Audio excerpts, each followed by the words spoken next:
Commerce logistic ना drones तक पहुंच रहा है, ऑटोनोमस व्हीकल्स जहाँ पे हमें ड्राइवर्स शायद इतने ज़रूरी नहीं होंगे। इस चीज़ की स्टडी चल रही है इतने टाइम से कि कहाँ पे स्टॉप, कहाँ पे ब्रेक, ऑटोमेटिकली जहाँ पे we are reaching to that level. और सोचिए अब वहाँ पहुँच जाएंगे ड्रोन डिलीवरी से। मेडिकल कितना ज़रूरी हो जाएगा आज, किसी को चाहिए, यहाँ पे अवेलेबल नहीं है। यहाँ होता है कि स्टोर्स में भी कुछ इंजेक्शंस होते हैं जो इंदौर में भी अवेलेबल नहीं होते, हमें दूसरी सिटी से मंगाने पड़ते हैं। अगर यही चीज़ मुझे इमीडिएटली डिलीवरी हो रही है तो शायद मैं मेडिकली और कितना ज़्यादा अपग्रेड कर पा रही हूँ अपने आप को। तो मुझे लगता है कि लॉजिस्टिक एक वो है जो शायद अब हर कंज्यूमर के घर तक पहुँच चुके हैं। इसका मतलब अगर मैं समझ पा रहा हूँ, मतलब आप लोगों का एक ट्रांसपोर्टेशन करने वाले लोगों के साथ एक बहुत अच्छा नेटवर्क भी होना बहुत जरूरी है। बिकॉज आपका जिस लोकेशन में गाड़ी पहुंचा, अगर उस लोकेशन में आपको लोड नहीं मिलता है तो आपकी प्रॉफिटेबिलिटी में बहुत ज्यादा इम्पैक्ट करेगा।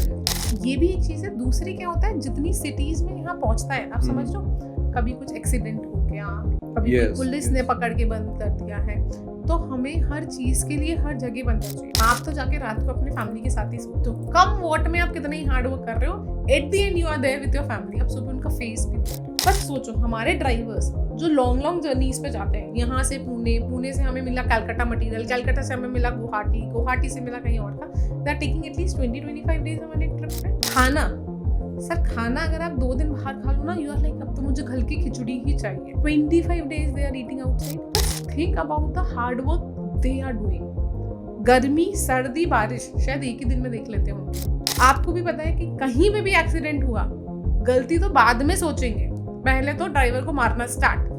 पुलिस हो, जनता हो, किसी को भी। क्यों भैया? सिर्फ ड्राइवर्स की गलती होगी या सिर्फ बड़ी गाड़ी वाले की? ये है सबकी उसमें। आप सोचो हमें तो कितनी पुरानी सोच पे वर्क करना है लोगों की। क्यों ड्राइवर का नाम सुनते ही लोग, आज भी इंडिया में ऐसे होटल और रेस्टोरेंट्स हैं जो ड्राइवर को एंट्री नहीं देते। Hi, this is Indranil and welcome back to our channel, The Spotlight Beyond Profession. Today in our channel, we are having a podcast with Barkha Agarwal. Barkha Agarwal is the director of Jet Trade and Logistics India Private Limited. In this entire podcast, we try to understand about logistic business, about different perspective of Barkha Agarwal ji, and also we try to understand, being a female, how she created lot of differences in the company being into logistic business. So please watch this entire podcast, and before that please subscribe our channel so that you can have a lot of updates from our end, and also subscribe our news channel, that is the Spotlight News, where we cover business news Monday to Friday. So please watch the entire podcast and also subscribe the channel.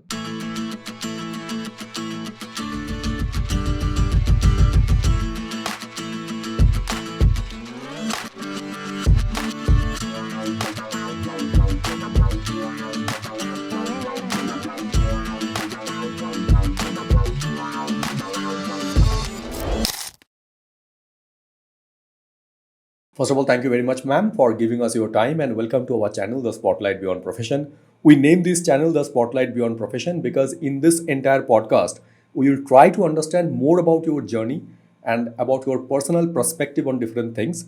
Because आपकी जो individuality है वो profession के वजह से कुछ अलग होता है और personally आप कुछ अलग होते हैं. So we'll try to uncover that fold.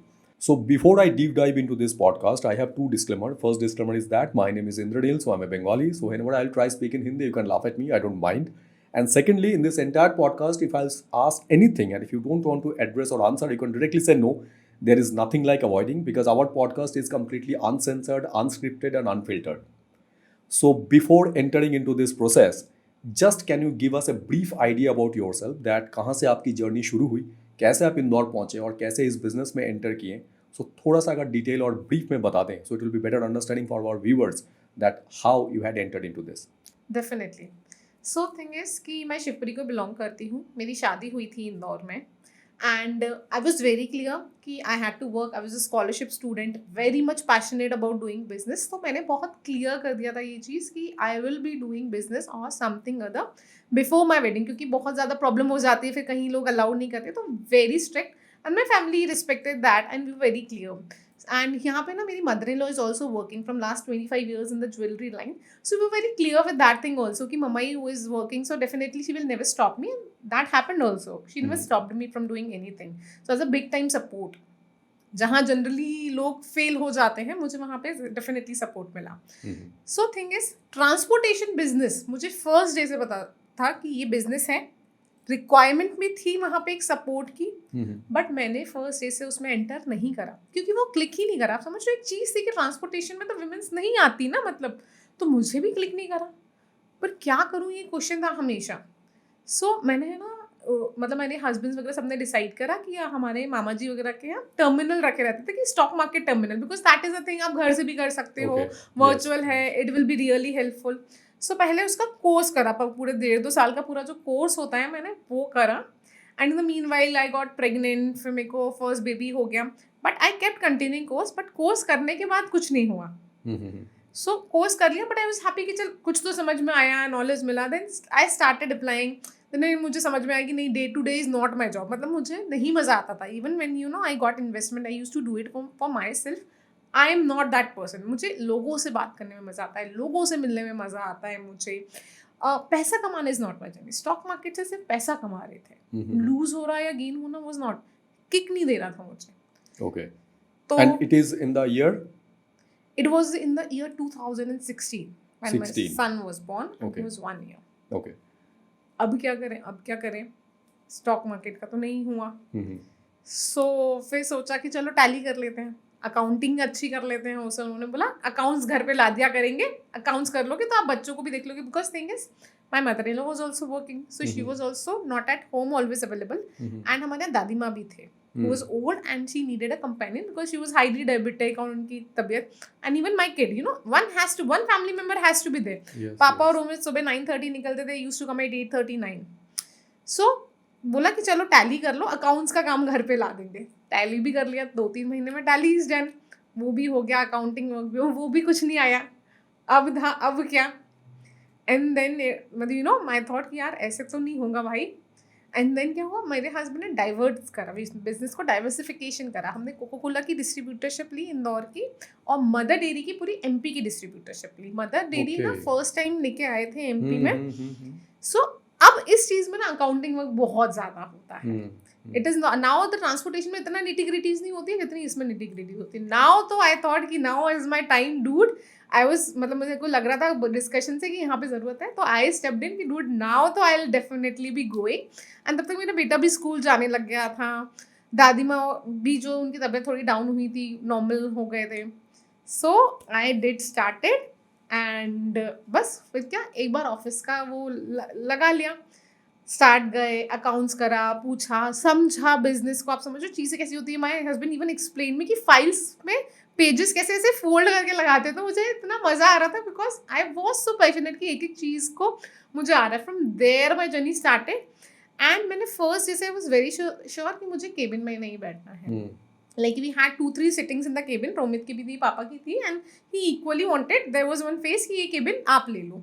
But क्योंकि मुझे बहुत ग्राउंड वर्क करना था, समझना था चीज़ों को, तो क्या हो रहा था, उसी जहाँ पे मैं बैठ रही थी ना, वहाँ पे ट्रांसपोर्टेशन का भी अकाउंट्स वर्क होता था, इन चीज़ों का भी अकाउंटिंग, पूरा स्टाफ वहाँ पे हम लोग बैठ रहे थे। I used to get a lot of information, input, learnings while I sat at those places. तो मैंने वो चीज़ करी 8 months तक। I did it because I was that time I was pregnant with my second kid. So 8 months तक I did it. In my 8th month of accounting I realise कि ये बहुत निटी-ग्रिटी का काम है, एंड यहाँ पे things are not working out because जो आइसक्रीम का काम है अब वो बहुत ही सीजनल है। इट इज़ लाइक 12 महीने अब तो बारिश होने लग गई है ना। एंड क्या होता है, कभी भी कोई चूहा आके आपके फ्रीजर के कट करके that whole ice cream is spoiled. यहाँ पे कभी आप लाइटिंग का भी, कभी आप लोगों से वो कोल्ड स्टोरेज लेते हो, उनके लाइटिंग फॉल्ट आ जाता है, the whole stock of lakhs of rupees. And just in 8-9 months हमने इतने ज़्यादा लॉसेस देखे थे। And Mother Dairy being a government, कोई सपोर्ट नहीं था आपको उनकी एडवर्टाइजिंग के लिए या इस चीज़ के लिए प्रमोट करने के लिए। एंड नॉर्मल आइसक्रीम से ना ये 1.5 times हायर थी, 1.5 गुना महंगी थी ये आइसक्रीम। तो लोगों को उसके लिए एग्री कराना, so it's a lot of things. तो मैंने उसमें ये बोला कि eight the and how much hard work we'll do, we'll end up in loss with the Coca-Cola also and with this also. Coca-Cola was very... Do you feel that ki, because Mother Dairy की जो quality है, that was even better than other brands? Yes, it was. But do you feel that it was the difficulties for the city like Indore where you were residing at that point of time? People accepted that, but क्या होता था, बहुत थोड़ा सा तो आपको support चाहिए रहता है। एडवर्टाइजमेंट भी नहीं होता था मदर डेयरी का उतना। तो अगर आप पैसा भी मांग रहे हो, डबल पैसा भी मांग रहे हो, तो कैसे लोगों को विश्वास दिलाएं? देखो, जो दिखता है वो बिकता है। It is as simple as that. वो दिख नहीं रहा था लोगों को। तो लोगों को एग्री कराने में शायद क्वांटम ऑफ पीपल बढ़ जाते, उतनी हमारे डिस्पैचेस बढ़ जाते, तो हमने शायद उसको गिव अप नहीं करा होता। But you feel that the aggressive marketing is more important than even quality? यार है, because if you go deep dive into the marketing you realise कि बहुत सारे अच्छे अच्छे प्रोडक्ट्स बनाते हैं, शायद होममेड प्रोडक्ट्स भी लोग जो घर पे बैठ के बना रहे हैं वो कहीं ज्यादा बेटर होंगे जो प्रोडक्ट्स हम यूज कर रहे हैं, बट हमें पता ही नहीं है ना, हमें पता ही नहीं होगा तो हम लेके कैसे आएंगे उनको। बात तो ये है। So being a national brand, Mother Dairy, so you people never tried to convince them कि they should We definitely tried, increase? but आप समझ रहे हो वहाँ पे क्योंकि उनकी ऑलरेडी डिमांड्स आ रही थी, नॉर्थ रीजन में, दिल्ली रीजन में, यूपी रीजन में ऑलरेडी बहुत पॉपुलर है, तो एडवर्टाइजिंग बेसिस में हमें कोई सपोर्ट नहीं मिल रहा था उसका। So in the end we decided कि विल गिव अप। और हमारे पास शायद सेकंड रीजन ये भी था, तो हमें कहीं ना कहीं बैक ऑफ माइंड, आपको समझ रहे हो, एक बनिया तरफ से काम आ जाते कि यार इतनी इन्वेस्टमेंट मैं एग्जिस्टिंग बिजनेस में लगा दूंगा तो मुझे एनी डे ज्यादा प्रॉफिट मिलेगा, तो क्यों इतना निटी-ग्रिटी में, शायद मेरे पास सेकंड ऑप्शन उससे ज्यादा बेटर था, इसलिए मैंने उसको गिव अप किया। Okay, can be. Yes. So there we ended up this journey. Now I delivered my second baby. छूट गई सारी, ये डिस्ट्रीब्यूटरशिप भी चली गई, अब अकाउंट्स का ट्रांसपोर्ट वर्क पे तो है ही नहीं, I am back to zero circle. And you also left that Coca-Cola distribution as well. Yes, we left both. But Coca-Cola में तो marketing Coca-Cola is very good. Coca-Cola में मार्केटिंग भी कुछ नहीं थी, मार्जिन बहुत कम थे, जिस हिसाब से डिस्पैचेस और जिस हिसाब से hard work we were doing it, margin were very less, so it was not worth the expenses which we were doing. So Coca-Cola का रीजन ये था। So back to zero circle, अब कहाँ से स्टार्ट करें? सो मेरे एक भाई ने बोला कि चल सिल्वर ट्रेडिंग से स्टार्ट कर, तब तक तो घर बैठी है, अभी छोटा बेबी था, it was like September born है, 40 डेज हो गए थे, तो मैंने कहा चल ठीक है यार, मैं भी घर बैठी हूँ, हैंड्स ट्राई करूँ, मुझे इतना था कि एटलीस्ट 4-5 months तो I will take and then I will be back in Zoom, तब तक let me take time to decide what I should do it further. वो करा, अगेन वो ट्रेडिंग जैसे ही हो गया, again it was like earning money. So फिर सोचा it can not be a business, it can just be income source, आप समझो एक साइड का सोर्स हो गया, एंड पैसा कमाना कहीं से भी मोटिव नहीं था। She belong from the family which I came from a very good family, and the family which I am in is also very good family. पैसा कहीं पे भी कमी नहीं थी या कहीं पे भी रीज़न नहीं था ये सब चीज़ें ट्राई करने का। इट्स जस्ट बिजनेस के लिए, काम करने के लिए इतनी पैशनेट थी क्योंकि there were some things in my mind, by achieving the business goal मैं वो चीज़ें भी साथ साथ में कर सकती थी, and that's why this purpose. So वो भी मतलब करा, फिर नहीं मज़ा आया, अब था बिजनेस। चल बिजनेस पे सोचते हैं कि क्या बिजनेस। अगेन ट्रांसपोर्टेशन तब भी था पर नहीं ही सोचा। फिर हमने जर्नी स्टार्ट करी खुद के बिजनेस के आइडियाज़ पे सोचने के लिए कि अब मैं क्या करूँगी। तो मैं बहुत सारी चीज़ों पे मैंने सोचा, लोगों से गई, डिस्कस करने गई, मार्केटिंग लोगों से बोला क्या चीज़ों की डिमांड होती है, जैसे हर्ब्स बेसिल लोग बोल रहे थे कि बहुत अच्छा मार्केट है, वहाँ पे एंटर कर लो। आजकल जैसे कि वीबा कैसे बना, Veeba from 200 crore journey to 1000 crores today in just a short span, किसान है उसको करके। मतलब मुझे एक दो लोगों ने उन तक से मिलवाया जो सीरियस करते थे किस चीज़ की डिमांड हमारे पास आ रही है। वो सोचा, न्यूटेला का सोचा कि न्यूटेला का एक कॉम्पिटिटिव ब्रांड इतना अच्छा नहीं है, otherwise Nutella is very costly, so वो सोचा। बच्चों में my sons age was 5 years old, so I was also finding difficulty कि 5 से 12 साल के बच्चों के लिए क्या प्रोडक्ट लूँ, इधर या तो 0 year के हैं या बड़े के हैं। So I even worked on that. I worked on kids undergarments brand की, जैसे जॉकी का एक ब्रांड है, ऐसे इन बच्चों के लिए क्या ब्रांडेड वो चीज़ें। So many topics, but finally I ended up in the daily body range of kids from 5 to 12 years। तो ये आइडिया को डिसाइड करने में ही मुझे 8-9 महीने लग गए कि क्या चीज़ पे जाएं, बाय डिस्कसिंग, मार्केटिंग पूरा करने के लिए उसको। एंड देन फाइनली मैंने डिसाइडेड किससे बनवाना है, इसकी पैकेजिंग कैसे करनी है, क्या क्या प्रोडक्ट्स रखने हैं, कैसे कैसे इसकी वो करनी है। Again the 6 months for that.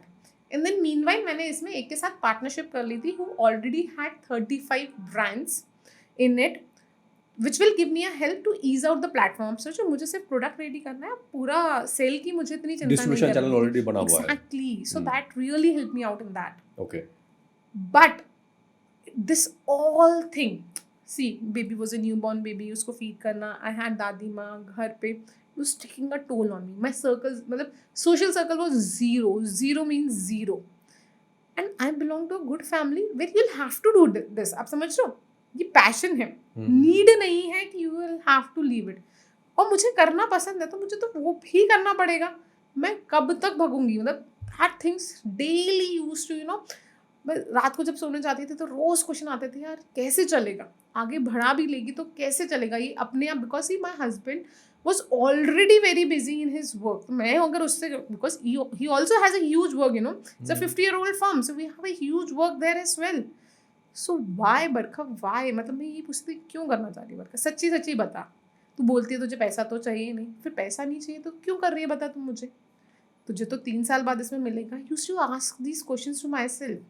फिर ना I was a member of FICCI then. FICCI ने एक कॉन्फ्रेंस अटेंड करी थी, अरेंज करी थी फैमिली बिजनेस के ऊपर। NMIMS के एक सर आए थे, उन्होंने ना उस 1-1.5 घंटे में पूरा हमें इम्पोर्टेंस बताया कि फैमिली बिजनेस में आप कैसे एंटर करो और क्या क्या फ़ायदे हैं इस चीज़ के।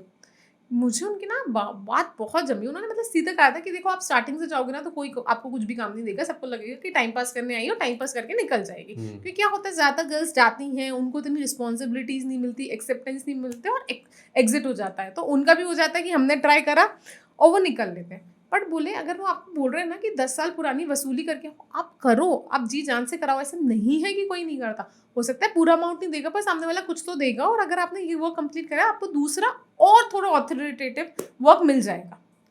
रूट बहुत टाइम से कन्फ्यूजन तो चल रहा था। देन इन दैट डिसाइडेड कि अब तो कल से फैमिली बिजनेस चालू करूंगी, ये डब्बा बंद, अब तो ताला लगेगा इस चीज़ पे। आई मैंने अपने हस्बैंड को बताया, मैंने कहा यार मैं ऐसे ऐसे गई थी और अब तो मुझे फैमिली बिजनेस करना है और अब मैं ये चीज़ तो नहीं करूँगी, अब तो मैं आपके बिजनेस में एंटर करूँगी। तो ही ऑल्सो सेड यस कि चल, सबको लगा कि यार इतने बिजनेस आइडियाज ट्राई करे हैं, ये भी ऐसे ही निकल जाएगा। टू बी वेरी फ्रैंक, किसी ने मना नहीं करा, but I am very sure कि विश्वास तो शायद किसी को नहीं होगा। तो मैंने कहा ठीक है, and then I started. Next day से पार्टनर को बोल दिया जिससे पार्टनरशिप करी थी कि भैया अब तुम ले लो सब कुछ, मेरे को कुछ नहीं करना, वॉट एवर इट इज़। मेरे लिए तो वेस्ट ही। अब जितना मटेरियल मैंने, इवन मतलब रॉ मटेरियल तक आज तक मेरे गोडाउन में बहुत सारी चीज़ों का पड़ा हुआ है, तो मेरे लिए तो वेस्ट है, आप यूज़ कर लेना, everything is yours now, I am तो withdrawing from it. And next day से अब जेट ट्रेड का करना। साइमल्टेनियसली क्या हुआ था, जब मैं ये जर्नी कर रही थी तो मेरे हस्बैंड ने ना मुझे एक IIM नागपुर के डिजिटलाइजेशन कोर्स में एनरोल करा दिया था, जहाँ से ना मुझे डिजिटाइजेशन का इम्पोर्टेंस पता चल रहा था। और ये अभी हम कौन से साल में बात कर रहे हैं? ये अभी हम बात कर रहे हैं I guess 2020 means post COVID period. और yes, जब कोविड शुरू हो रहा है, जब कोविड शुरू हुआ था तभी ये ऑनलाइन कोर्सेज आए थे और सबके, and everyone was doing the courses and all to grow. तो ये तब की ही बात है। तो क्या हो रहा था, मुझे वहाँ से आइडियाज मेरे प्रेजेंट करंट जो मैं सोच रही थी बिजनेस करने के लिए वहाँ से मिलते जा रहे थे। Half of the course was remaining. तो उस कोर्स ने ना मुझे तब तक जहाँ मैं खड़ी थी ना डिजिटाइजेशन का इम्पोर्टेंस बता दिया था कि यार क्या डिजिटाइजेशन का इम्पोर्टेंस और आपको क्यों करना चाहिए, वो चीज़ मैं समझ चुकी थी ना। और जब मैं फैमिली बिजनेस में एंटर करी तो डिजिटाइजेशन नहीं था, प्रोसेस होंगे ये होंगे। सो मैंने वहाँ से ही अपनी जर्नी एंटर करी कि यहाँ से अब इसकी पूरी अपन जर्नी स्टार्ट करते हैं। इसकी वेबसाइट्स दोबारा बनते हैं, इसके ब्रोशर्स बनाते हैं, प्रोफाइल्स होते हैं, प्रॉपर मेल आईडीज़ होते हैं, जो मेल आईडीज़ होते हैं, एवरीथिंग, गूगल एडवर्टाइजिंग होता है, वहाँ से स्टार्ट करते हैं। अभी आप थोड़ा सा, मैं एक ब्रेक लेता हूँ इसमें।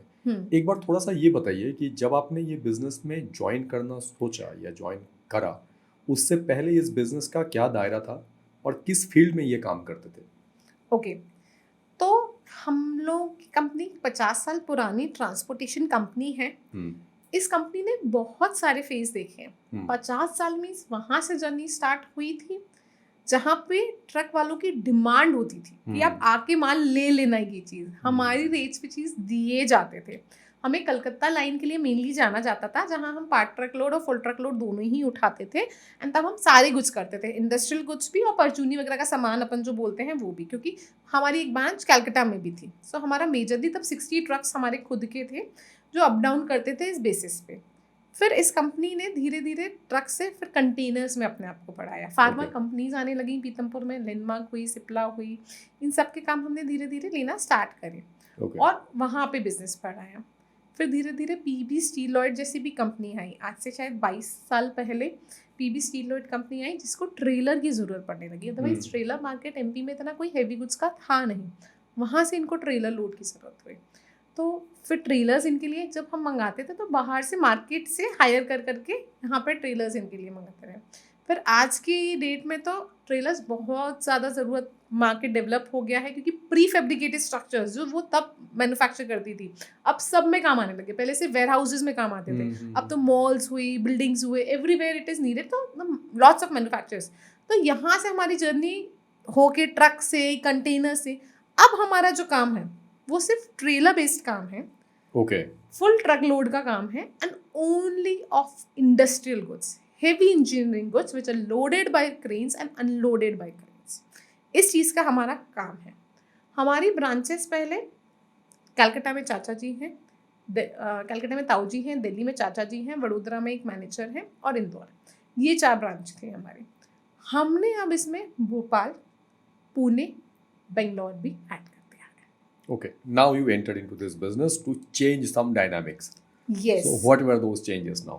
Tell us. तो जर्नी स्टार्ट हुई डिजिटाइजेशन से, सबसे सेफेस्ट चीज़ आप समझ लो उसमें। अब क्या हुआ, डिजिटाइजेशन में कुछ भी करना है, वेबसाइट भी बनानी है, तो मुझे पता तो होना चाहिए हम करते क्या है। Exactly. 10 लोगों से वो पूछ के बार बार उससे और डिटेल में जान के पता चला हम क्या करते हैं। फिर ब्रोशर लिखना है तो एवरी डिटेल, कौन कौन से हमारे क्लाइंट्स हैं वो चीज़ पता चली। फिर जब मैं और डिटेल में स्पेसिफिकली मेंशन कर रही हूँ कि हमारी क्या क्या ब्रांचेस हैं, कहाँ हमारी मास्टरी किस चीज़ में है, उसमें भी होता है कि भैया हम ये करते हैं, हम ओडीसी कंसाइनमेंट करते हैं, तो कितने ओडीसी कंसाइनमेंट करते हैं, हम कौन से नहीं ही करते हैं, हम नहीं ही करते हैं, वो जानना इक्वली इम्पोर्टेंट रह जाता है कि हम क्या करते हैं। मुझे तो लगता है कि जो नहीं करते वो ज़्यादा जानना ज़्यादा इम्पोर्टेंट है, Exactly. वजह कि आप क्या करते हैं ये जानना, because that defines your characteristics for the company. पर ना सिर्फ इस चीज़ से क्या होता है, So this was all about making a profile for the company. हाँ, पर साइमल्टेनियसली मैंने क्या स्टार्ट करा था, मैंने ना बहुत सारी मार्केटिंग स्ट्रैटेजी खुद के ब्रांड के लिए बनाई थी। Okay. कैसे क्लाइंट्स को अप्रोच करूंगी ये वो। अब ना सिर्फ ये चीज़ें करती ना तो डिफरेंस फील नहीं होता, क्योंकि it takes a hell lot. Digitisation भी अगर आप करते हो तो आप समझो बहुत टाइम लेता है इसके रिजल्ट्स आने में। Yes, true. So what I did was, मैंने ना हमारे प्रॉपर एक क्लाइंट्स को बोलते हैं ना, न्यू क्लाइंट रिक्रूटर नहीं थे कोई भी, अपन बोलते हैं बिजनेस डेवलपमेंट मैनेजर, वो नहीं थे। अपने आप माउथ पब्लिसिटी से कोई आ जाता था and we started doing work. So I took that work. मैं क्या करती थी, आप वेबसाइट्स पे जाओगे, वहाँ पे जाओगे, यू विल गेट कि इस एरिया में कौन कौन सी इंडस्ट्रीज हैं। सो बिकॉज अब मुझे ब्रोशर्स, वेबसाइट से ये तो पता चल ही गया था कि हमारे कौन कौन से क्लाइंट्स रहते हैं, उनकी लिस्ट निकालती थी कि कौन कौन सी कंपनीज हैं, उनकी नाम डाल के उनकी वेबसाइट पे जाती थी, कॉन्टैक्ट्स नंबर लिस्ट निकालती थी। कम से कम मैं पूरे दिन में, मतलब ये समझिए 150-200 निकाल लेती थी कि इनको कॉल कर रहे हैं, और फिर नेक्स्ट डे बैठ के सबको कॉल करती थी। अब क्या होता था, आप 100-150 को कॉल कर रहे हो, it really matters how are you talking. So people use to give me, मतलब ये समझ लीजिए एवरेज 5-6 में मुझे एक इंक्वायरी आ जाती थी कि हमें यहाँ की चाहिए, आप यहाँ की रेट दे दो। अब एकदम से इस लोगों की इंक्वायरीज फॉलो ऑन होना हो गई, रेट देना हो गए, कुछ कन्वर्शन होना हो गए, तो 1-1.5 महीने में थोड़ा सा डिफरेंस दिखने लग गया। मुझे भी बहुत कॉन्फिडेंस आने लग गया।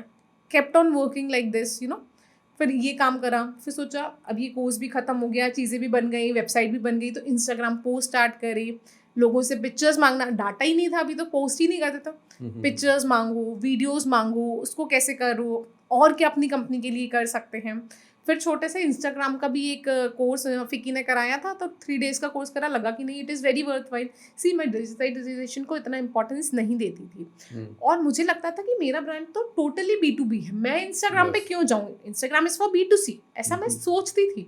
But it is not always about customers, it is always also about brand building. So there मुझे वो चीज़ वो हुई कि अगर मैं इंस्टाग्राम पे भी आऊँगी तो मेरा ब्रांड बिल्डिंग होगा, मुझे उसको कोई हाउस होल्ड नेम नहीं देना है, या हाउस होल्ड से कस्टमर से मुझे काम नहीं देना है, बट डेफिनेटली एक ब्रांड नेम तो उसको बनाना है। तो ऐसी बहुत छोटी छोटी चीज़ें जो समझ में आई, वहाँ से कन्फ्यूजन्स क्लियर हुए। देन मेरी लिंक्डइन की जर्नी भी वहाँ, I was not there on LinkedIn ना इवन टिल देन। फिर मुझे फ्रेंड्स में बात करते थे डिजिटाइजेशन में कि भैया हम भी लिंक्डइन पे, हम पे व्हाट इज़ दिस लिंक्डइन यार, क्या है ये, कैसे करते हैं। मैंने वीडियोस भी देखे यूट्यूब पे, समझ में नहीं आया। फिर मुझे एक ने बताया कि यार ऐसे ऐसे लिंक्डइन, फिकी की एक मैम है जिन्होंने मुझे बताया कि वर्षा देख ऐसे ऐसे। मैंने देखा यार कि ये तो बहुत ज़्यादा लिंक्डइन में एक्टिव, उनको कॉल किया, मैंने कहा दीदी मेरे को समझाओ कैसे होता है। She explain me. वहाँ से फिर मैंने लोगों को देखा कि कैसे कैसे लोग लिंक्डइन में, and it is a very good platform for me because it was totally B2B. Yes. See, अभी भी if you'll see, there are very few percentage of people who are there on LinkedIn. Insta पे तो फिर भी totally है. So क्या है, मुझे क्रीम मिल रही है LinkedIn पे. the person whom I am able to contact जो there. actually you want to target. Exactly. हाँ, so there I realized कि how important LinkedIn is. And I'm a person who always like to put her views. Okay. तो मुझे वो platform भी मिला पर I want to put my views, वो किसी भी चीज़ से रिलेटेड हो. सो मुझे फिर उसमें मज़ा आने लग गया. मैं डेली का वहाँ पे भी पोस्ट करने लगी ये सब चीज़. तो अब क्या हो गया, मुझे धीरे धीरे मैंने वेबसाइट का करवा लिया, इंस्टाग्राम का कर लिया, ये चीज़ कर दी. तो धीरे धीरे ये प्लेटफॉर्म्स मैनेज करके साइमल्टेनियसली बैक ऑफ माइंड कि और कस्टमर्स को कैसे कैसे करना है. डिजिटाइजेशन का कोर्स हो गया, ख़त्म हो गया. वहाँ से जितनी चीज़ें सीखी अप्लाई कर ली.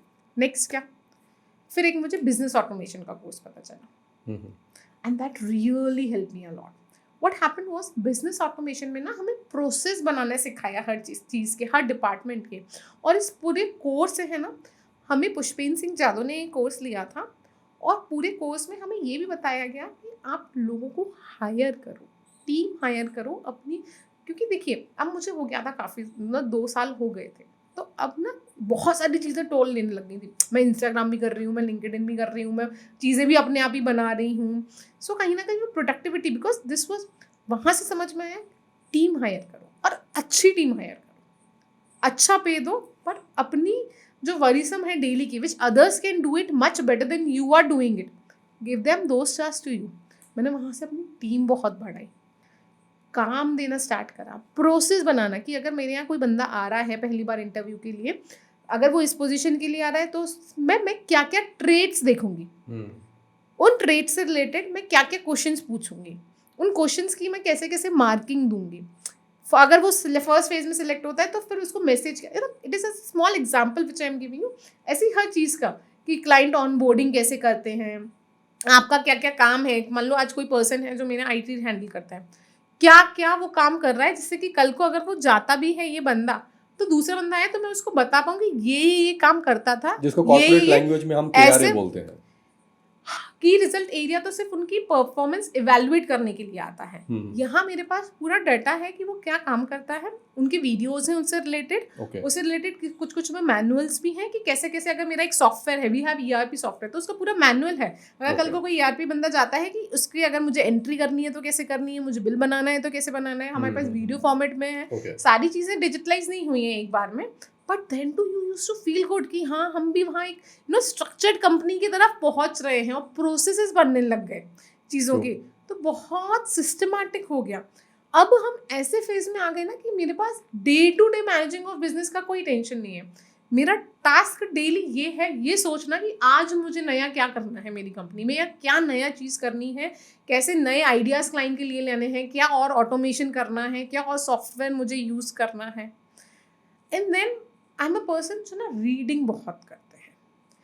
तो मैं क्योंकि नई थी इंडस्ट्री में, मैं किसी को भी नहीं जानती थी, पर मैं जानना चाहती थी. तो वहाँ पे क्या हुआ, मुझे मैगजीन्स ने बहुत हेल्प किया. हमारे ट्रांसपोर्टेशन की ना मैगजीन्स आती है weekly basis, 15 day basis, monthly basis, 2 month में एक बेसिस, सारी एवरी मंथ रीड. सो उसने क्या किया, मुझे लोगों से मिलवाना स्टार्ट करा कि मेरी इंडस्ट्री में कौन कौन है, क्या क्या नया चीज़ कर रहे हैं, कैसे कैसे कर रहे हैं.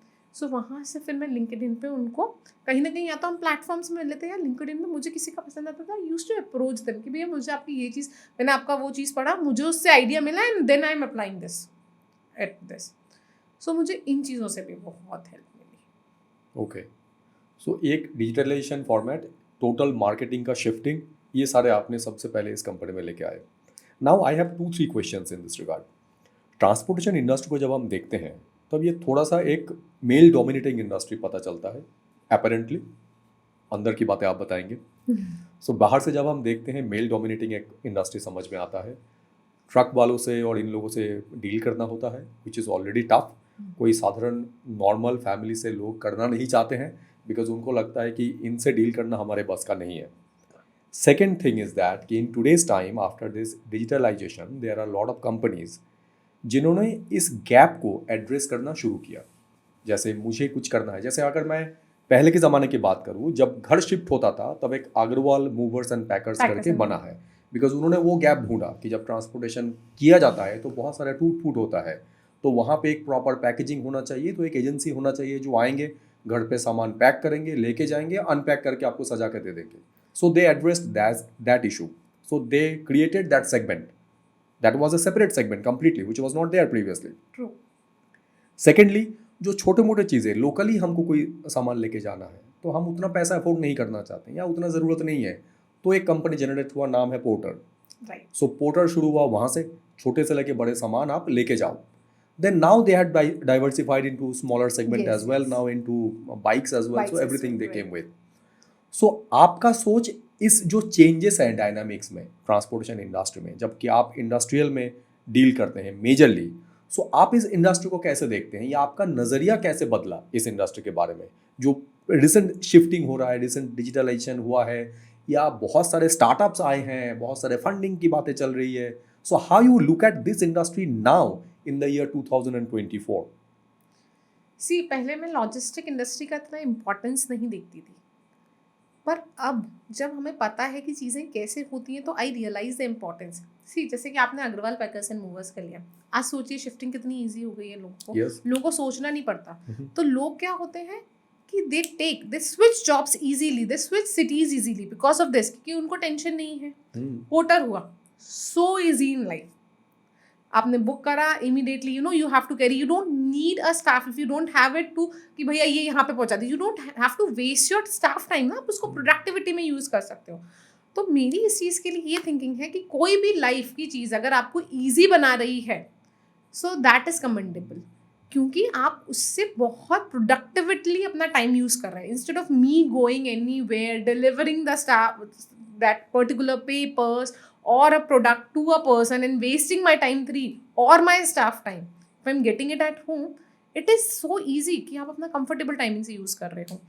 कॉमर्स लॉजिस्टिक ना ड्रोन्स तक पहुंच रहा है, ऑटोनोमस व्हीकल्स जहाँ पे हमें ड्राइवर्स शायद इतने ज़रूरी नहीं होंगे. इस चीज़ की स्टडी चल रही है इतने टाइम से कि कहाँ पे स्टॉप, कहाँ पे ब्रेक, ऑटोमेटिकली जहाँ पे we are reaching to that level. और सोचिए अब वहाँ पहुँच जाएंगे ड्रोन डिलीवरी से. मेडिकल कितना ज़रूरी हो जाएगा, आज किसी को चाहिए, यहाँ पे अवेलेबल नहीं है. यहाँ होता है कि स्टोर्स में भी कुछ इंजेक्शंस होते हैं जो इंदौर में भी अवेलेबल नहीं होते, हमें दूसरी सिटी से मंगाने पड़ते हैं. अगर यही चीज़ मुझे इमीडिएटली डिलीवरी हो रही है तो शायद मैं मेडिकली और कितना ज़्यादा अपग्रेड कर पा रही हूँ अपने आप को. तो ये चीज़ें, और इनके पीछे बहुत बड़ी एक प्लानिंग चाहिए रहती है. सो मुझे लगता है कि लॉजिस्टिक एक वो है जो शायद अब हर कंज्यूमर के घर तक पहुंच चुके हैं, specially after Covid. Like I was a person जो ई कॉमर्स से बहुत ज़्यादा डिलीवरीज नहीं कर रही थी, at least till the Covid. But Covid के बाद तो यार it is a part of everyone's day part. B it you, मतलब आप जब बच्चों से भी पूछ लोगे कि ये नहीं है, मम्मा ब्लिंकिट कर लो, कुछ ये खाना है मम्मा जोमेटो कर लो. It is a household name. Even the logistic, वो दिखते ज़रूर फूड डिलीवरी कंपनी है, but there is a logistic. अगर वो टाइमली डिलीवर नहीं कर पा रहे हैं सो अ लॉजिस्टिक का उनमें इक्वली इंपॉर्टेंट रहता है पूरे उसमें प्लेटफॉर्म्स पे. सो मुझे लग रहा है कि अब लॉजिस्टिक वाली चीज़ें हाउस होल्ड नेम्स होने लगी हैं. अमेजॉन डिलीवरी, फ्लिपकार्ट, कैसे पॉसिबल है? They are just the platforms which are using logistic. So क्या ये ऑनलाइन आने के बाद या जो चीज़ें आजकल डिजिटल हो गया है या ऐप के थ्रू हो गया है, ये आप लोगों के प्रेजेंट बिजनेस मॉडल में कोई इफेक्ट किया है? बिजनेस वाइज हमें इफेक्ट नहीं किया है, हमें तो इनफैक्ट बहुत हेल्प मिलती है इन चीज़ों से. ओके. सी मैं बताती हूँ, जैसे कि हमारे ट्रक्स चलते हैं, ठीक है, ड्राइवर्स को जैसे आपने बोला, कहीं ना कहीं माइंडसेट है कि यार ये तो झूठी बोल रहा होगा, ये तो गलत ही लगा रखा होगा. अब मुझे टायर्स के लिए लेना है तो दो चीज़ें मेरे पास ऑप्शन रहती हैं. टायर्स की भी AMCs होती हैं, आप ब्रिजस्टोन से, MRF से, JRF टायर से उनसे कर लो. तो क्या होता है कि जो भी फिर टायर में वर्क होता है, रिप्लेसमेंट होता है, वो उनको करना पड़ता है. आपसे बॉदरेशन गया, you don't have to go into the nitty-gritty कि ड्राइवर्स ये चार्ज कर रहे हैं, ये कर रहे हैं, because their team will do it. कहीं पे भी होता है. आपके पास कम ट्रक्स हैं, आप फ्लिका यूज़ कर सकते हैं. फ्लिका में एक फिक्स चार्जेस होते हैं कि जब भी टायर का कुछ पंचर होता है, कुछ टायर में वर्क होता है, तो आपको हर चीज़ के फिक्स चार्जेस देने पड़ते हैं. वो ड्राइवर को बताते हैं, उनके पूरे सेंटर्स हैं, ऐप्स बने हुए हैं जहाँ पे भी ड्राइवर अपनी लोकेशन लगता है कि फ्लिका का सेंटर, गराज सेंटर कहाँ पे है, जिनसे भी उन्होंने टाई अप कर रखा है, वहाँ वो जाते हैं. हमें नहीं पे करना है, हमारे ड्राइवर को पे नहीं करना है, फ्लिका विल पे. हमारा मंथली का बिल आ जाएगा कि ये आपका पे है. 250 लगे, 500 लगे, वी डोंट मैटर, हमारी एक फिक्स उनसे रेट पे बात हो चुकी है. आप सोचो मेरी लाइफ कितनी ईजी.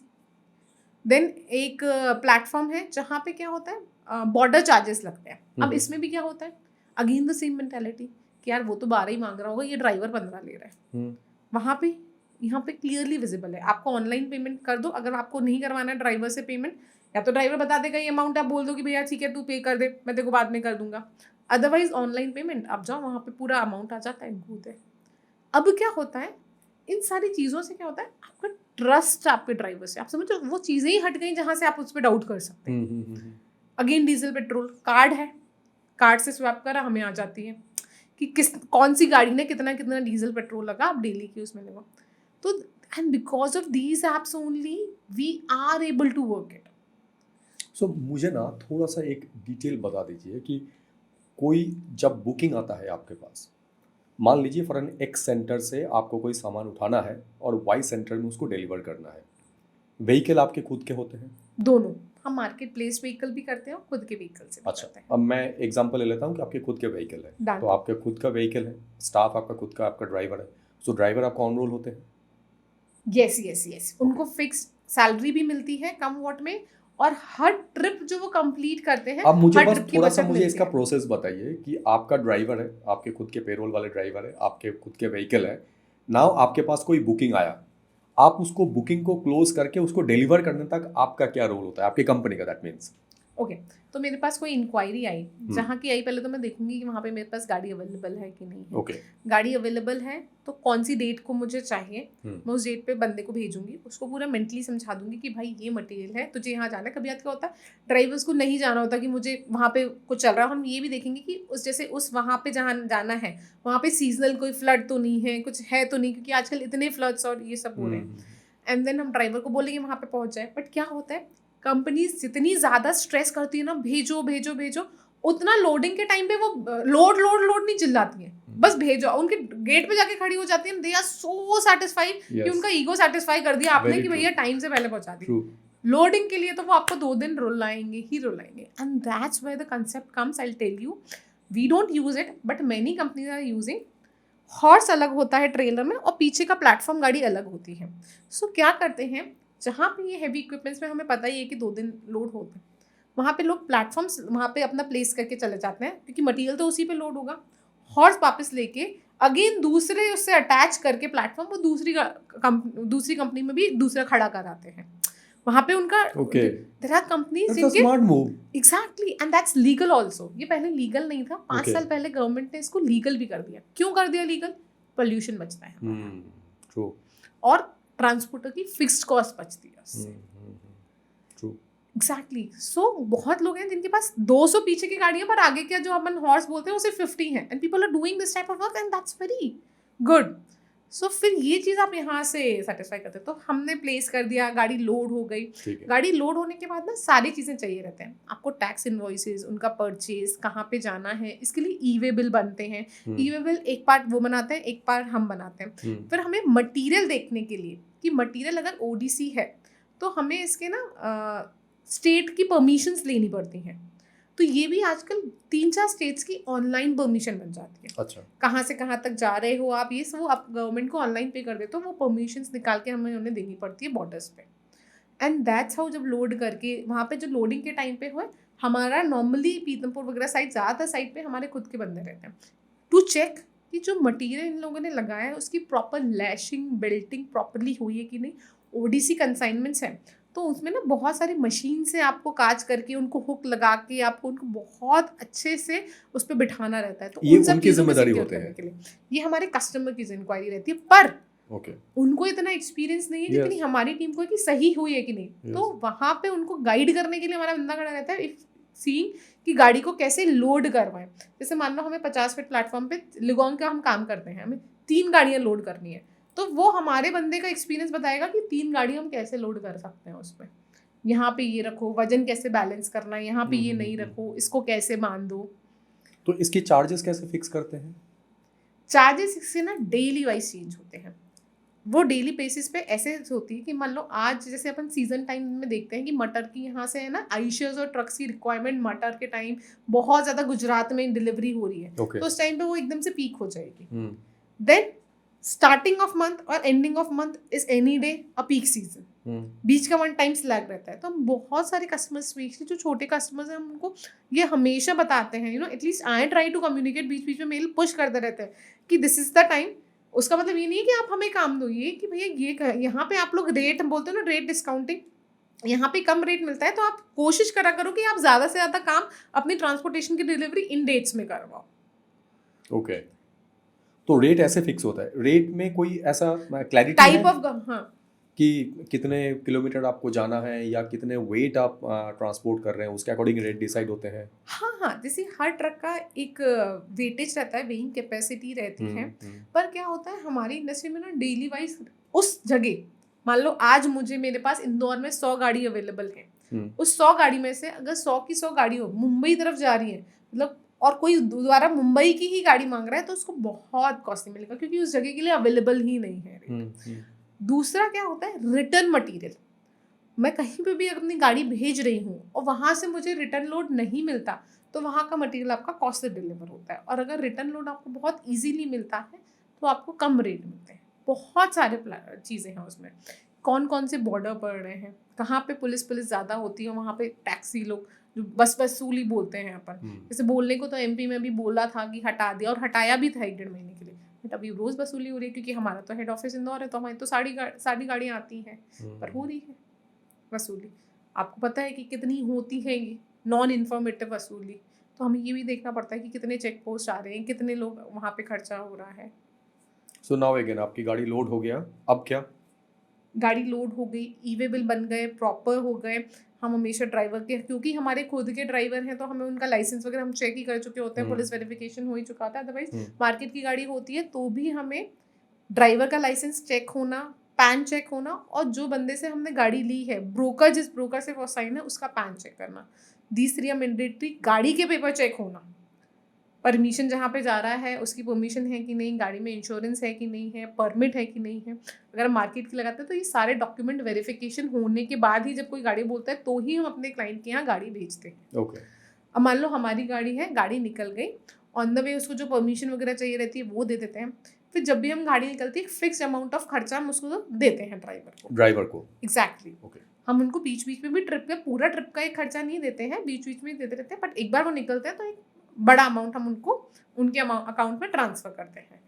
उनका खाने का खर्चा, पार्किंग का खर्चा, पुलिस का खर्चा, ये सब खर्चे के लिए हम उनको। एंड फिर वो उसमें कॉन्टैक्ट नंबर्स वगैरह दिए होते हैं। जो LR होता है उसकी 3 कॉपी होती हैं, एक हमारी बुक में लगी रहती है, एक जो क्लाइंट है उसको मिलती है, और एक ड्राइवर को मिलती है। उस पर साइन करवा के लेके आना पड़ता है, सील के साथ, डेट के साथ, विथ थिंग कि बहुत मतलब properly delivered without any damage. So that क्या होता है कल को, and this is mandatory to keep this document for 5 years, and हम अपने सारे कस्टमर्स को भी देते हैं, और इसकी एक कॉपी अपने पास भी रखते हैं स्कैन करके, आगे जाके कोई क्लेम नहीं करेगा। एग्जैक्टली, आगे जाके अगर कोई बोलता है कि ये टूटा आया था, हाँ, so we always have that thing in. And then फिर ड्राइवर्स को बीच में कुछ इश्यूज आते हैं कि लोडिंग के टाइम एड्रेस नहीं मिल रहा है, सब वो कह रहा है कि अभी मत आओ, ये मत आओ, सो वो फिर उनको सॉल्व करना, अदरवाइज डिलीवर हो जाता है POD। अब हो गया, अनलोडिंग भी हो गया, now a task will be वहाँ से रिटर्न मटेरियल अरेंज करना। ओके। हमारी पैन इंडिया सर्विसेज है, तो वहाँ से जहाँ का भी लोड मिलता है, हमारी गाड़ी व्हीकल के हिसाब से, जैसे 50 फीट ट्रेलर्स है, 40 टन वेट लेती है, तो हम कोशिश करते हैं हमें उतनी ही मिले। अगर हम 20 टन का माल लेंगे तो हमें उतना कम मिलेगा, तो हम कोशिश करते हैं कि हमें वहाँ से रिटर्न लोड। तो इसका मतलब अगर मैं समझ पा रहा हूँ, मतलब आप लोगों का एक ट्रांसपोर्टेशन करने वाले लोगों के साथ एक बहुत अच्छा नेटवर्क भी होना बहुत ज़रूरी है, बिकॉज आपका जिस लोकेशन में गाड़ी पहुंचा, अगर उस लोकेशन में आपको लोड नहीं मिलता है तो आपकी प्रॉफिटेबिलिटी में बहुत ज़्यादा इम्पैक्ट करेगा ये भी एक चीज़ है। दूसरी क्या होता है, जितनी सिटीज़ में यहाँ पहुँचता है, आप समझ लो, कभी कुछ एक्सीडेंट हो गया, कभी कोई पुलिस ने पकड़ के बंद कर दिया है, तो हमें हर चीज़ के लिए हर जगह बंदा चाहिए। और हमारे साथ सबसे बड़ी प्रॉफिटेबिलिटी है कि हमारे जैसे ये 50 साल से बिजनेस जो हम कर रहे हैं, तो मेरे बाबा जी ने ये जो बिज़नेस स्टार्ट करा था, जैसे 6 ब्रदर्स हैं जिन्होंने ये साइमल्टेनियसली बिजनेस करते हैं, उनके बच्चे भी ये कर रहे हैं, 3rd जनरेशन भी हमारी ये कर रही है। मेरे नाना जी साइड भी 6 भाई, अगेन 6 ट्रांसपोर्टर्स, अगेन उनकी 3rd जनरेशन भी कर रही है। उसे इतनी ब्रांचेस, ये हमारी सब इन हाउस ब्रांचेस मैं बता रही हूँ, जिनको आप सिस्टर ब्रांच बोल सकते हैं। देन हमारी सारी बुआएं, दीदी वगैरह, everyone has been into transport family, सबकी शादियाँ। तो you know we ourselves have a very strong network. Of course, public में तो आपको रिलेशन ही सी, my father-in-law also has held Devas Nagar Transport Association में, he was a very active member, and associations there, here associations help you. Okay. आप समझो जब ये एसोसिएशंस की मीटिंग होती है आपको पता चलता है कि इस सिटी में कोई प्रॉब्लम है, लाइक मुझे कहीं प्रॉब्लम आती है, मुझे कहीं ब्रोकर्स है, तो मलकीत सिंह जी हैं जो हमारे इतवा के हेड हैं, he is just a call away, just a single message कि सर यहाँ पे ऐसे ऐसे ये हो रहा है, मुझे यहाँ पे हेल्प कर दो, and then he gets connected me to उस रीजन के हेड पे, and then they are always ready to help. इतवा हुई एंड ऑल इंडिया ट्रांसपोर्ट है, बॉम्बे कुछ ट्रांसपोर्ट एसोसिएशन है, देयर यहाँ पे बहुत हेल्प करते हैं. They actually help, they are not just for the name से, अपनी इंडस्ट्री के लोगों के लिए they are so helpful, so helpful. अभी मैं अगर एक नॉर्मल इंसान की बात करूं कि मैंने कुछ दिल्ली से सामान मंगवाया हो, वो इंदौर आके डिलीवर करेगा, तो क्या होता है कि हम कुछ एडवांस देते हैं उनको. जैसे उन्होंने बताया कि 40,000 रुपीज़ लगेगा, 19 फीट का ट्रॉला है या 19 फीट की गाड़ी है, तो 34,000 रुपये उसका कीमत या 40,000 रुपये कीमत. तो वहाँ पे बार्गेनिंग हो जाता है कि सामान तुम्हारा इतना भारी नहीं है, दिखता ज़्यादा है, ये सब शुरू हो जाता है. और कोई भी ट्रांसपोर्टर अगर जितने टन की कैपेसिटी है उसका 1.5 गुना ही लोड करता है.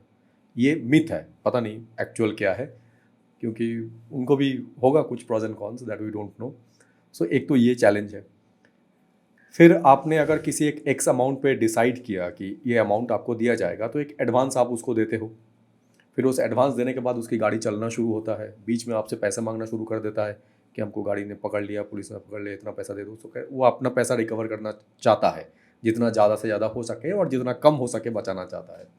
Then once they enter at your location, पहले आप उसको पैसा दो तो ही अनलोड करने देगा, right. So now came the new age transportation business, जहाँ पे ये सारे झंझट से एक नॉर्मल इंसान जो बचना चाहता है वो बचना है कि पूरी तरह से उसके पास मौका है. सो नाउ उसको पता है कितना चार्ज लगना है, उतना चार्ज उसने पे कर दिया, कोई झिकझिक नहीं, कोई चिक नहीं, यहाँ पे आ गया, गाड़ी वो अपने हिसाब से कर देगा.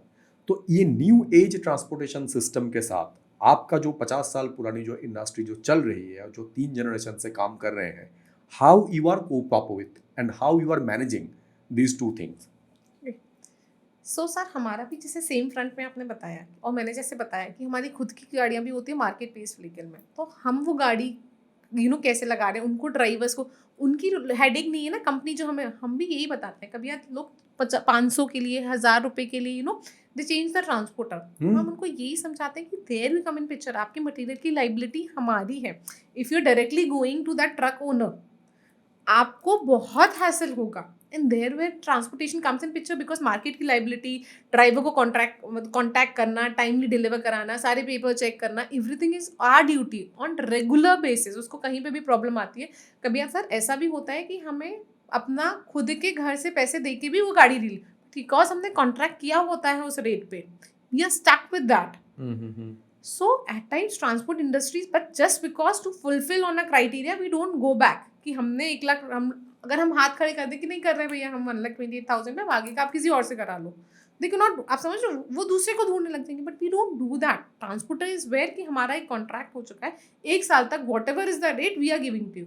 तो क्या होता है, आपकी प्लानिंग उसके अकॉर्डिंगली पूरी हो जाती है. So that is a picture कि इसीलिए हम, और सर इसीलिए हम लोग की everything is on mail.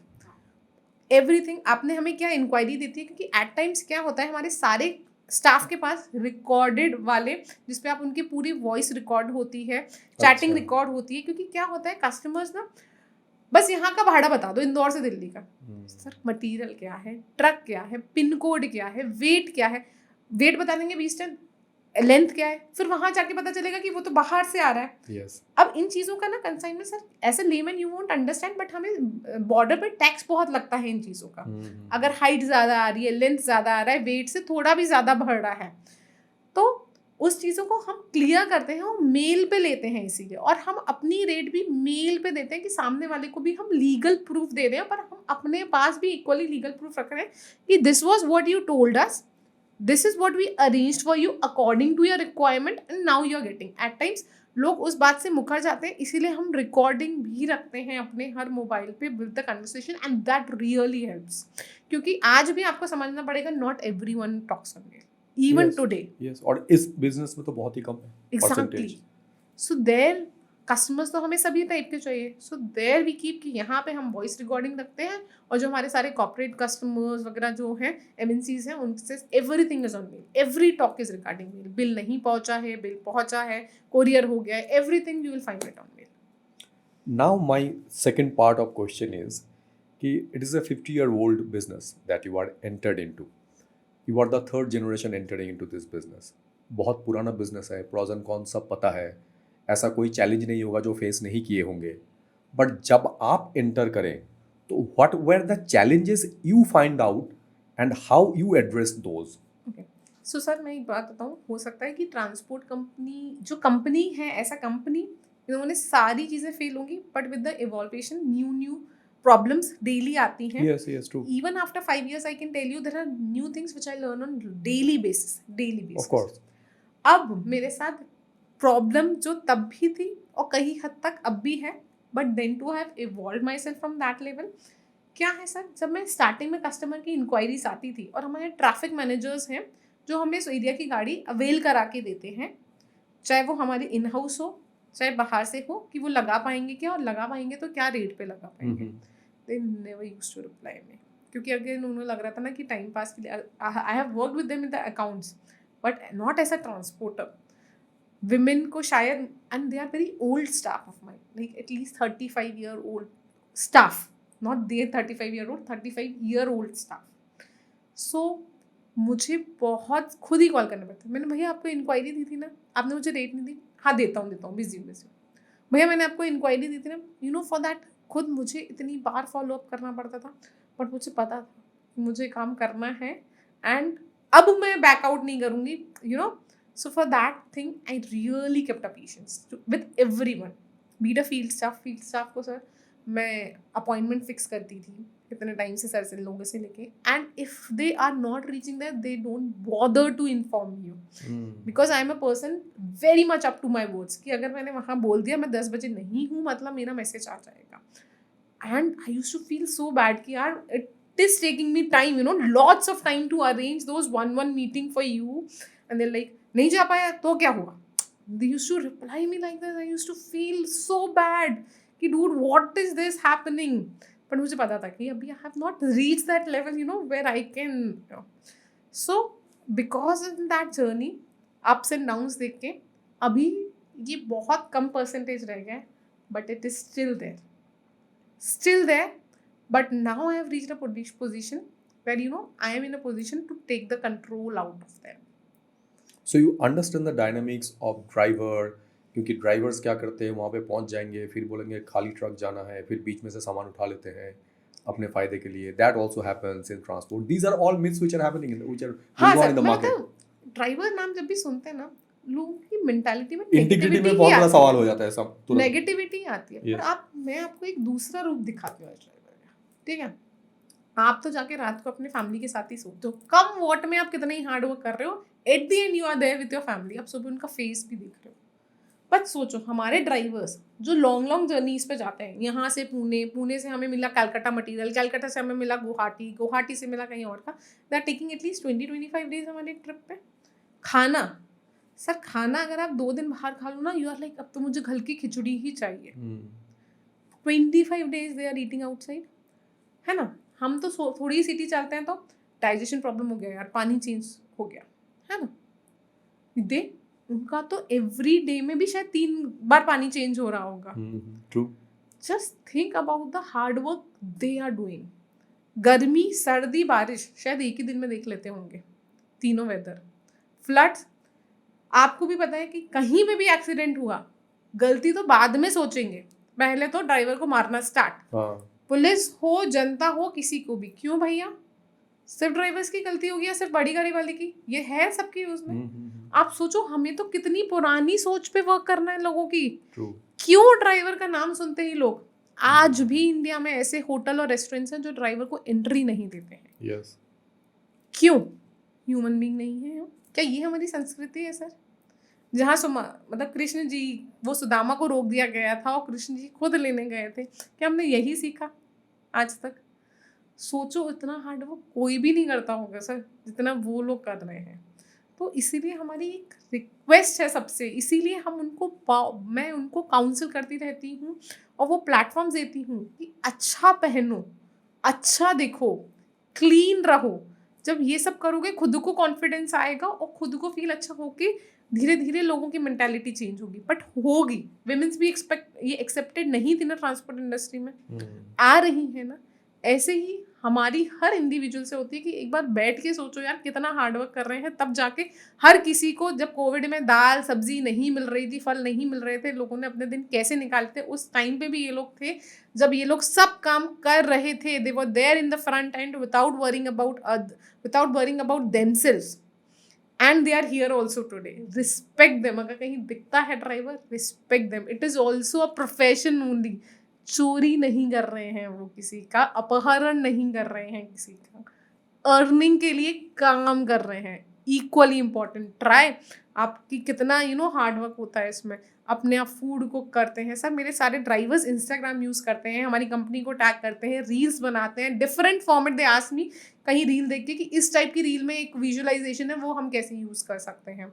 They do that. आप उनको सब सारे ऐप्स सर हमारे यहाँ वो हाथ से लिखा हुआ नहीं भेजते हैं. डेली के ऐप्स पे कि उनका हमने उन्हें पैसा दिया था, कितना कितना खर्चा हुआ, डेली बेसिस पे वो हमें भेजते हैं. फ्ली का ऐप यूज़ करना वो जानते हैं. हमारे यहाँ ना अटेंडेंस के लिए भी एक पगार ऐप करके होता है, वो यूज़ करना. हमने कितने ऐप्स उनको यूज़ करना सिखाया and they are on go. Sir उन्होंने कभी रेजिस्टेंस नहीं दिखाया. ऑफिस स्टाफ ने तो शायद किसी चीज़ के लिए रेजिस्टेंस भी दिखाया होगा. Never ever. हाँ भाभी, क्योंकि मैं उनको यही समझाती हूँ कि भैया ये ऐप्स यूज़ करो. इन ऐप्स को यूज़ करोगे खुद को हर चीज़ में और ट्राई करने में कॉन्फिडेंस आएगा. And they have never said no. But I don't know why is their mentality कि ड्राइवर्स, जहाँ बोला ड्राइवर वहाँ हो गए सब negative. I really want to get it change and I really wish कि आपके पॉडकास्ट से एटलीस्ट मेरा मैसेज सब लोगों पे जाए कि प्लीज़ सोचो. बहुत मेहनत लगती है यार, उनको रिस्पेक्ट दो एटलीस्ट. वो नहीं कह रहे कि उनका हाथ जोड़ो, बट एटलीस्ट रिस्पेक्ट दो उनको. It's really a great perspective that you had uncovered about drivers. Really ये myth है मार्केट में और इसको एड्रेस करना रियली बहुत ज़रूरत था. It is a great perspective that you have. I must appreciate that. And इसको चेंज करने के लिए हमारे इंडस्ट्री के लिए बहुत लोग कॉन्टेस्ट भी कर रहे हैं. अभी इनिशियली वाज अ जज इन दैट कॉन्टेस्ट, तो वो कर रहा था कि कौन वेल ड्रेस्ड ड्राइवर है और Okay. उसके फोटोज किस कंपनी के साथ काम कर रहे हैं, licence just to get a proof कि वो हैवी कमर्शियल व्हीकल से रिलेटेड है. And people uploaded it all India. And then there are companies who are approaching us कि आप हमारे सीमेंट सेक्टर के लिए स्पेसिफिकली करो या हमारे सिर्फ एफएमसीजी सेक्टर के लिए. So we are coming up with the rounds of these just to instill the confidence in the drivers and just to make sure that even others equally respect the drivers. And there are drivers जो बोल रहे हैं कि cleanliness सब अपने घर में रहते हैं. जैसे हमारा जब कंपटीशन हुआ था, we called everyone on Zoom, सारे ड्राइवर्स को जो इन्होंने कॉन्टेस्ट में फाइनलाइजेशन में हुए थे, लास्ट टॉप 5 में जो आए थे. एंड उस टॉप 5 में हमने उन सबको गिफ्ट्स भेजे plus a personal lunch dinner. जो मेन हमारे उसके थे जिन्होंने ऑर्गेनाइज किया था, he went make sure he had a lunch and dinner with all of them. And उन सबकी आप बातों का लेवल देखो. The kids are studying, they had a huge मतलब पोस्ट ग्रेजुएशन कर रहे हैं. They are talking about the country, developing country की हम अपने उसको मतलब क्लीन रखते हैं, हम हमारे एनवायरनमेंट को, हम हमारी ट्रक को इतना क्लीन रखते हैं. एंड हमें बहुत अच्छा लगता है जब ये नरेंद्र मोदी जी की गवर्नमेंट से अब रोड्स हमें इतनी क्लीन मिल रही हैं. So the type of level which they are talking, you will really be amazed if you will come into the conversation and you will hear that conversation. अभी करंट सिचुएशन की एक बार बात कर लेते हैं. आज की तारीख में transportation portion is integral part of every single individuals life. आज हम कुछ भी मंगाने की कोशिश करते हैं, हमारे पास एक क्विक कॉमर्स का नया फंडा आ गया है जहाँ पे 10 से 15 मिनट में कोई ना कोई आपके पास आ जाता है कुछ लेके. सो ये जो लेके आ रहा है ये भी ट्रांसपोर्टेशन का पार्ट है. भले ही बहुत लोग ये समझते नहीं है, but this is also a part of a transportation and this is also a part of an industry. So जैसे कि आपके पुरानी कंपनी ने बहुत सारे डाइवर्सिफिकेशन देखे होंगे. So do you have any thought in your mind that you want to enter into a different segment called e-commerce, called quick commerce? Do you have any thought, any idea that in near future you want to explore this market as well? Yes, we are working on it. I'll not be on the disclosing mode because nothing is substantial till date. Okay. But we are definitely thinking online. Okay. So this is majorly on that e-commerce platform. It is more about the supply chain. We are into warehouses as well. Okay. So we have our own warehouses as well. So क्या होता है warehouses में भी मैंने 2 चीज़ें होती हैं. एक तो गोडाउन होते हैं जो हम दूसरे को रेंट पे दे देते हैं and then they do it. Now अब इससे भी ज़्यादा ज़रूरत पड़ने लगी warehouses की, where you manage everything. Yes. From delivering it to the end customer. Yes. So we are thinking on that mode because we have those warehouses. Okay. Now tell me something about your childhood. कहाँ से और वो कैसा समय था और ये industry में आएंगे, ये एक फैमिली बैकग्राउंड था, इसके वजह से पढ़ाई लिखाई कैसा था और किस में आपका ज़्यादा इंटरेस्ट था उस समय और कैसे यहाँ पे पहुँचे? Yes. So, always a tomboy, huh? Always a tomboy. So, my father has really bringed up equally. I have 2 brothers, one younger, one elder. Okay. मैंने पापा के या मम्मी के मुंह से कभी नहीं सुना कि हमने अपनी बेटी को बेटे जैसे पाला है, नेवर। तीनों बच्चों को इक्वली पाला है, वाकई में तीनों बच्चों को हमारे फादर ने इक्वली पाला है। I am saying it since the day I was born. जो पहले चांद सूरज वगैरह ना लड़कियों को नहीं पहनाते थे, ओनली बॉयज को पहनाते थे, वो सिल्वर का चंदा और वो गोल्ड के सूरज वगैरह ऐसे जो ब्लैक धागे में इतनी चीज़ें वो लगी हुई थी। But my father made sure कि I am also wearing that. Okay. And my mother use to tell me these things.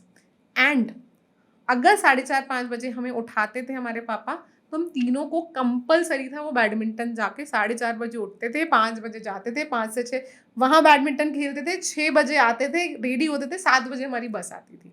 Compulsory तीनों के लिए। कराटे भी हमने सीखे हैं, बंदूक चलाना हमारे सिखाते थे। हमारा ना कॉन्ट्रैक्टरशिप का काम था, डैम्स एंड रोड्स बिल्डिंग। तो हमारे उधर ना बहुत डाकू वाकू होते थे। हमारे पापा ने दोनों भाइयों को गन सिखाई है, मुझे भी सिखाई है गन चलाना। आज कहीं भी मुझे वो जहाँ पे बंदूक हो, I definitely played because I am used to it. और बाकायदा क्लियर था कि आप मेरी बेटी से ना ये घर के काम नहीं कराओगी। ऐसा नहीं है क्योंकि तुम दोनों से भी नहीं कराती हो। सो ये चीज़ ना बहुत कॉन्फिडेंस देती है, बहुत कॉन्फिडेंस। आप समझ रहे हो, मैंने कभी वो देखा ही नहीं डिफरेंशिएशन। मेरे यहाँ बाबा भी थे, बाबा इस मतलब समझ लीजिए 95 ईयर ओल्ड, मतलब he left us when he was 99.9 months मतलब। So I have been with that an aged person also.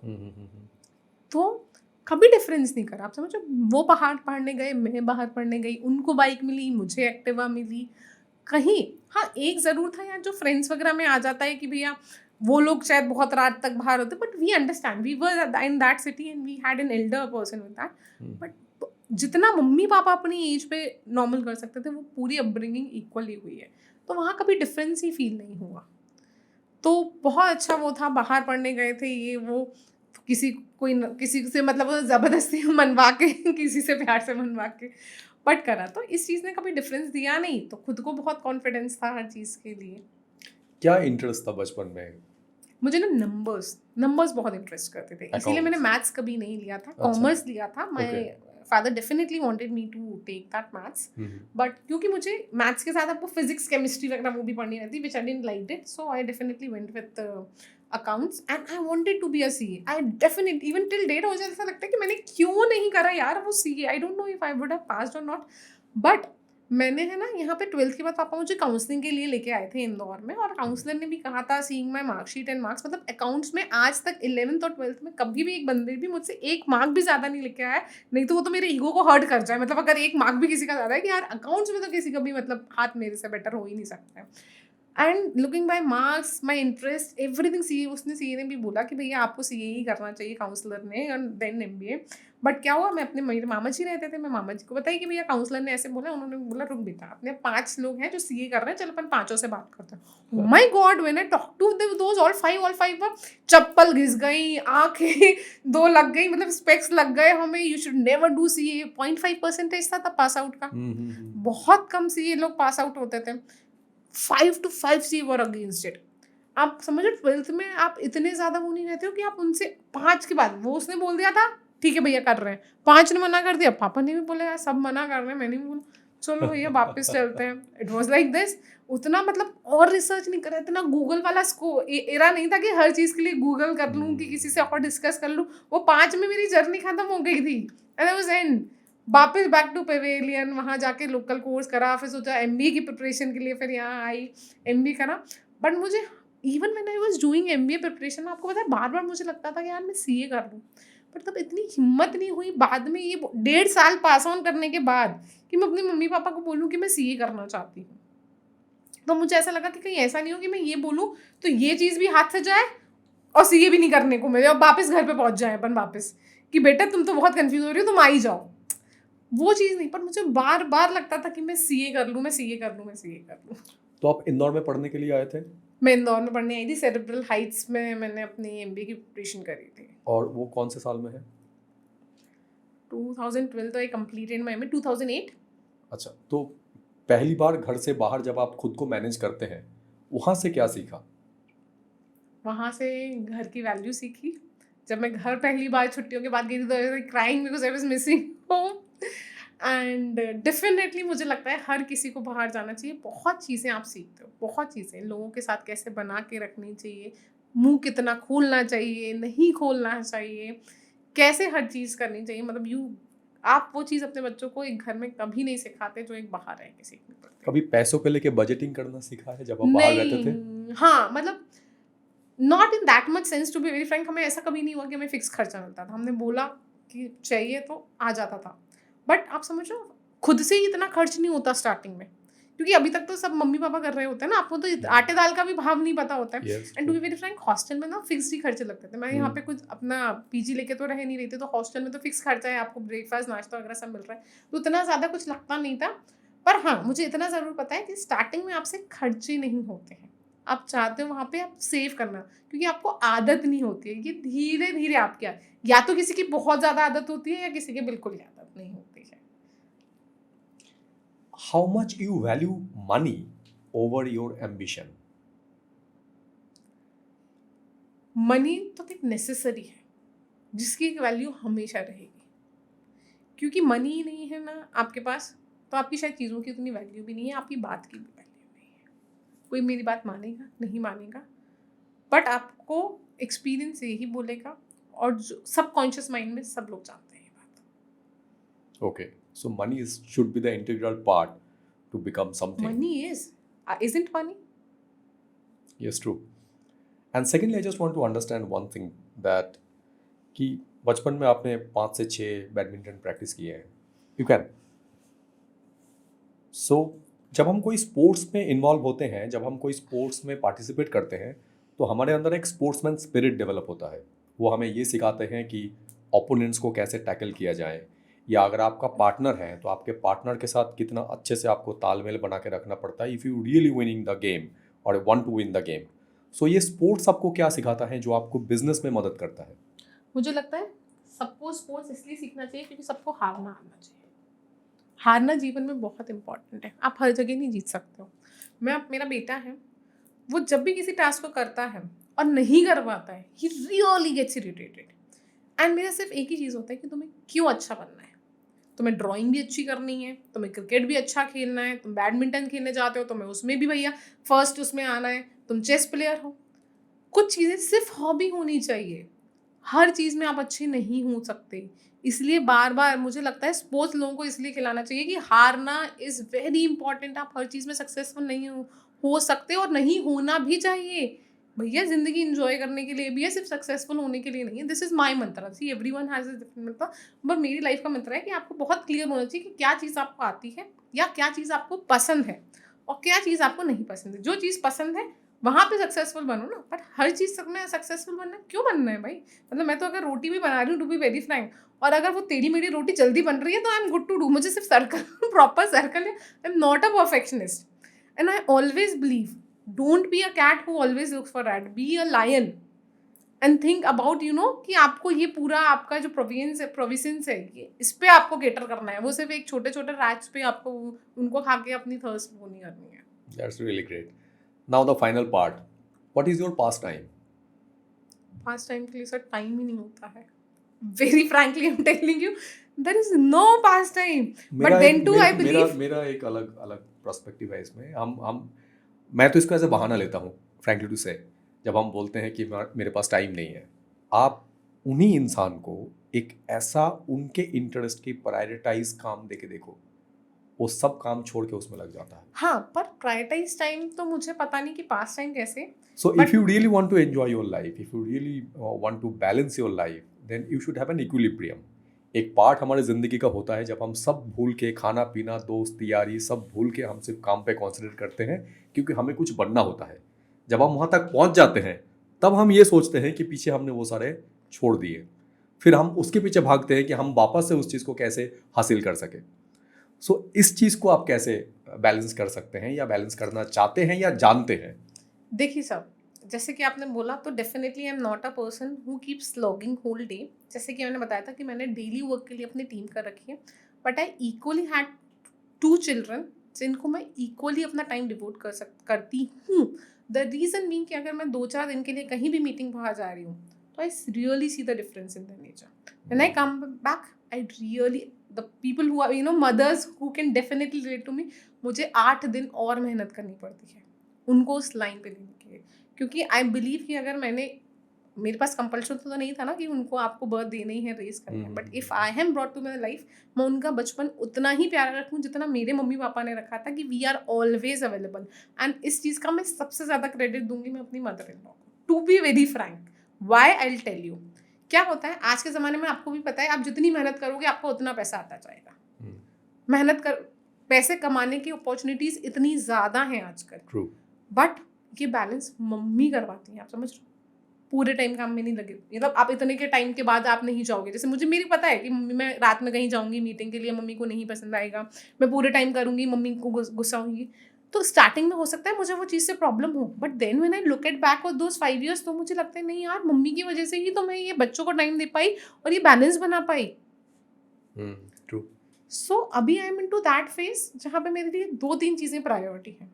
एक सर, सारी लड़कियों को एक्सप्लेन करना और फैमिली बिजनेस वालों को एक्सप्लेन करना how important it is for them, कि अपनी बेटियों को, अपनी बहुओं को, अपनी पोतियों को, अपनी वाइफ को आप बिजनेस में लेके आओगे तो क्या होता है, दोनों या पूरी फैमिली रिस्पॉन्सिबिलिटी शेयर करती है। Why should one person take a headache?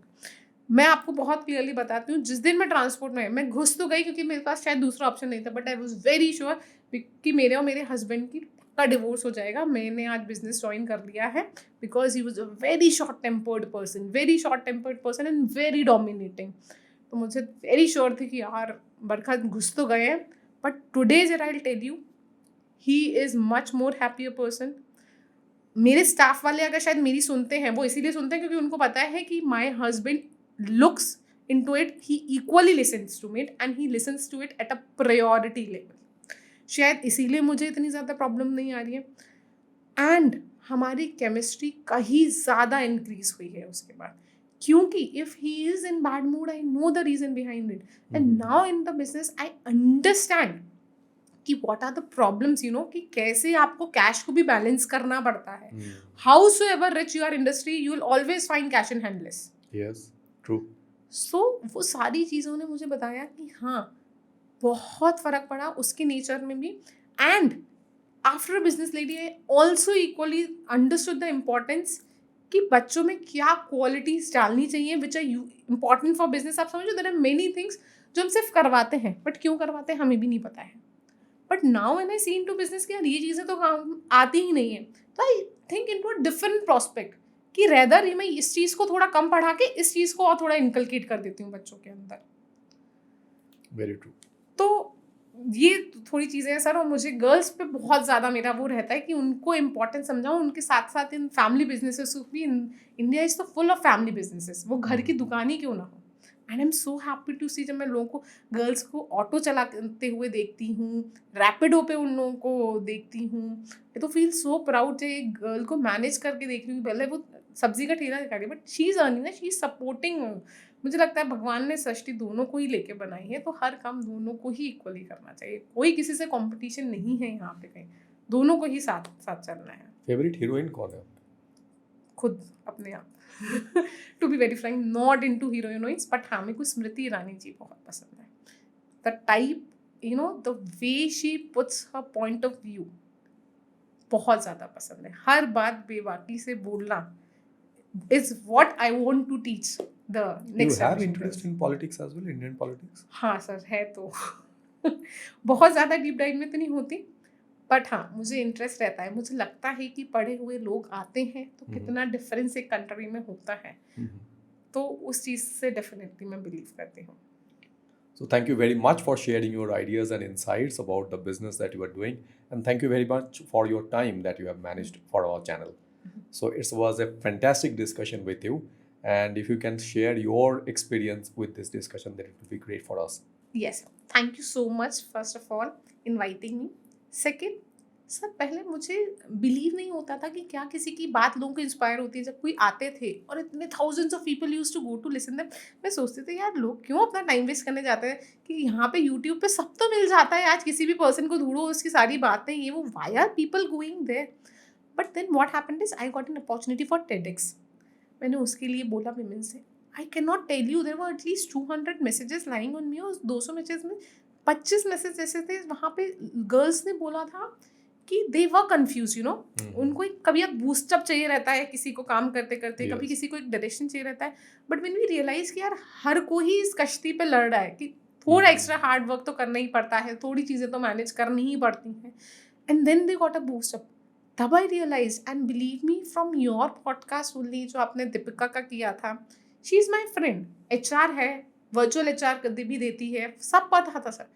But with that 1.5 hour पूरा कॉन्वर्सेशन में आई रियलाइज कि नहीं, मैं क्यों नहीं अपॉइंट कर रही हूँ, देर आर मेनी थिंग्स जिससे मैं फ्री होके इस बंदी को, यू नो।